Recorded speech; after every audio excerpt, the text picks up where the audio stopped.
Hi, I'm Mia, 30 years old, trying to keep my life balanced amidst the family chaos. Growing up, I always felt like the backdrop in a play where my sister, Sophia, took center stage. Our mom has a way of making everything feel like an audition for her approval. And let's just say Sophia always got the lead role. It's not Sophia's fault though, she's been going through a tough time after her divorce. But somehow, mom uses this as a reason to put more pressure on me. Just last week, during our dreaded Sunday family dinner, mom slipped into her usual spiral. You know, Mia, maybe if you weren't so tied down, Sophia wouldn't feel so alone. It's not healthy for her to see you and him so settled. Her words were cold, aimed to sting, and I could feel them freezing me out. I don't understand why my marriage has anything to do with Sophia's happiness. Shouldn't we be supporting her and finding her own way? I tried to keep my voice even, but inside I was boiling. Oh, come on, Mia. Maybe loosen up a bit. Live a little, like Sophia. Take a break from him, she waved dismissively, as if my husband were some accessory I could toss aside. Mom, I'm not divorcing my husband just to make Sophia feel better. That's absurd. I finally snapped. Sophia, who had been quietly picking at her food, glanced up, her eyes flickering between us. You always do this, Mom shot back, her voice rising. You make everything about you. Think about your sister for once. The tension was thick, cutting through the air. But for once, Sophia spoke up. Actually, Mia has a point. Her voice was shaky but firm. I don't need her to be single to feel better.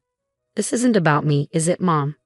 Silence filled the room. Mom's face tightened, her eyes narrowing as she turned to Sophia. So you're on her side now? The dinner ended in cold, clipped goodbyes. On the drive home, my husband reached over and held my hand, his silent support steadying me.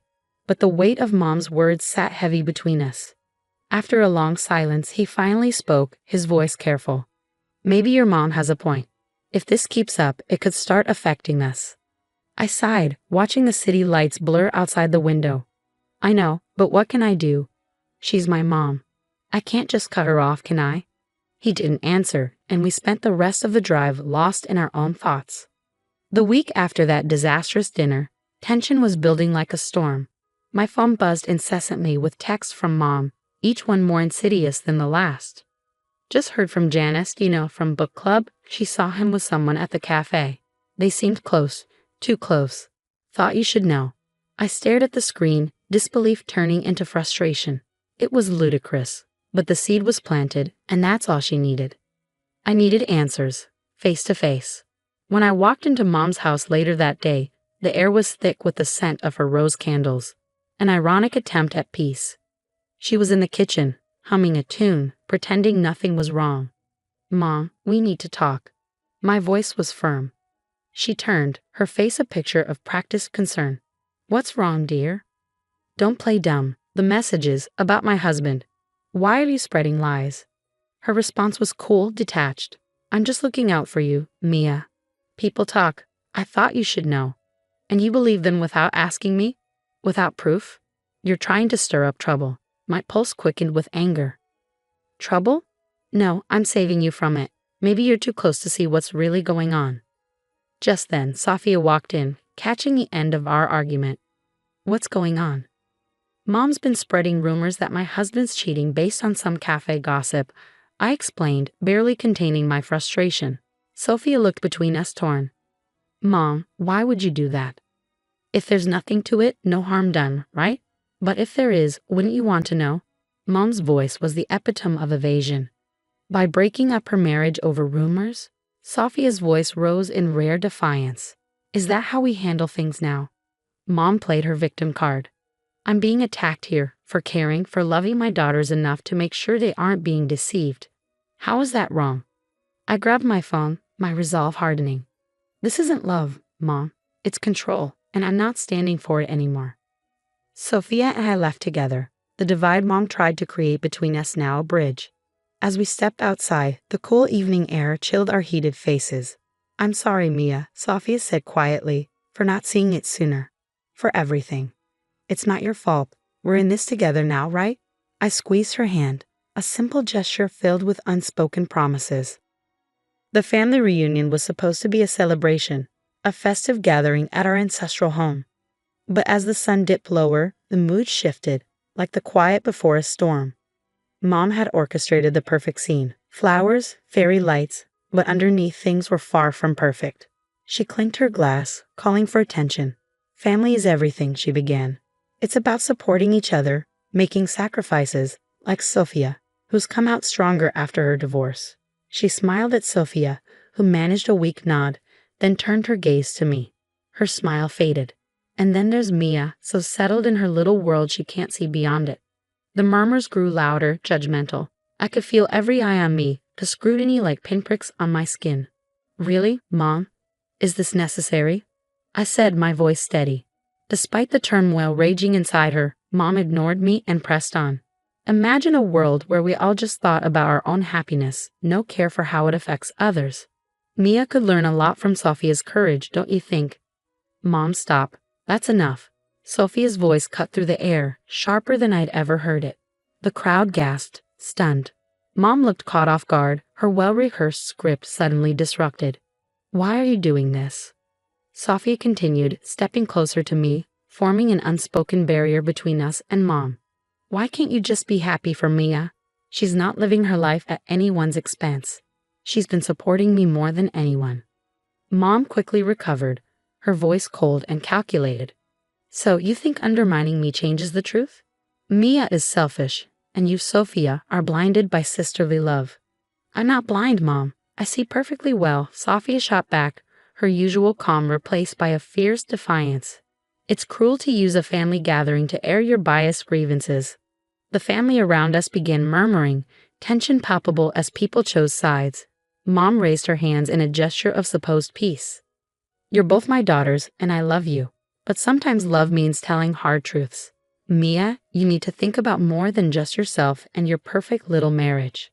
I looked around at the faces in the room, seeing confusion and concern mirrored in their eyes. My heart pounded with a mix of anger and an overwhelming need to defend my peace. Hard truths. No, Mom, you're using your toxic assumptions and calling it love. This is manipulation, not concern, I said, my voice stronger than I expected. I won't let you tear down my life because you're unhappy with the way I live it. Silence followed. It was heavy, charged, as everyone processed what had just happened. Sophia squeezed my hand, whispering, We'll handle this together. As conversations cautiously resumed around us, I knew what I had to do. This wasn't just about defending my choices anymore. It was about protecting my mental health and my marriage. A drastic change was necessary, and with Sophia by my side, I felt the strength to finally follow through. The days after the reunion were a whirlwind of whispered phone calls and quiet meetings between Sophia and me, united in our determination.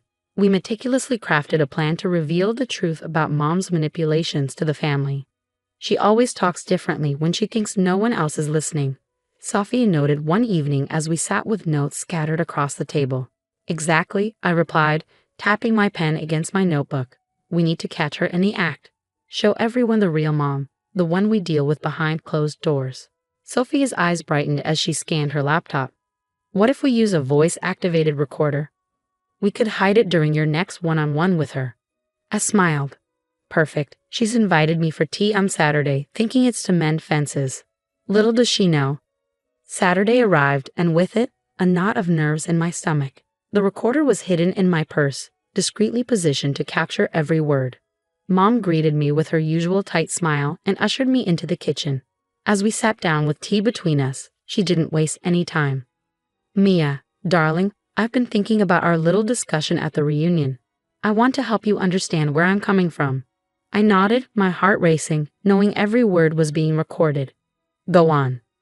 She continued, her tone laced with condescension. Sophia needs us now more than ever, and your stubborn independence could set a bad example. I'm only trying to look out for the family. And by looking out, you be trying to control my life, telling me how to be a wife. I kept my voice calm, steering her towards revealing more. It's not just about you, Mia. Sometimes we have to make sacrifices for the greater good. If that means adjusting your life, so be it. She leaned forward, her voice dripping with a fox sincerity that made my skin crawl. The conversation went on, Mom unknowingly laying bare her manipulative mindset, all caught on tape. The following week, we gathered the family again, this time under the guise of clearing the air. The tension in the living room was thick, everyone bracing for another showdown. But this time, Sophia and I were in control. Thank you all for coming, I began, standing with Sophia by my side. We believe it's important for everyone to see the full picture of what's been happening. I pressed play on the recorder and Mom's voice filled the room. Her cold words, her manipulation, the calculated way she tried to control my life, it was all laid bare. As the recording ended, the room erupted in murmurs of disbelief. Mom's face paled, her usual composure shattered. Is this true? You've been manipulating your daughters like this? Aunt Marie asked, her tone filled with disbelief. Mom stammered, her eyes darting to the shocked and disappointed faces around her. I was just trying to. No, Mom, you were caught, Sophia said, her voice unwavering. This is who you are, and it's why things need to change. As the family absorbed the revelation, their murmurs grew louder. One by one, they began sharing their own feelings, perspectives that had been suppressed for years. Sophia and I exchanged a glance. It was done. The truth had been revealed, not to punish, but to protect and heal. The path forward wouldn't be easy, but it was necessary. The bonds between us, once strained by manipulation, could now be rebuilt on a foundation of honesty and courage. As the echoes of the recording faded, the room felt charged, waiting for Mom to respond. She stood visibly shaken, her usual poise crumbling under the weight of her exposed actions. I did it for the family, she stammered, her voice thin and unsteady. To keep us together, to make us strong. Uncle John shook his head, his face etched with disbelief. That's not strength, that's control. Manipulating Mia and Sophia doesn't keep the family together. It tears it apart. Aunt Marie added, disappointment clear in her voice, you've always been the matriarch, yes, but this. We never imagined it went this far. Guiding your children is one thing. Controlling their lives is another. Mom's eyes darted around the room, seeking an ally, but found none. Even Sophia, her once staunch supporter, stood firmly by my side.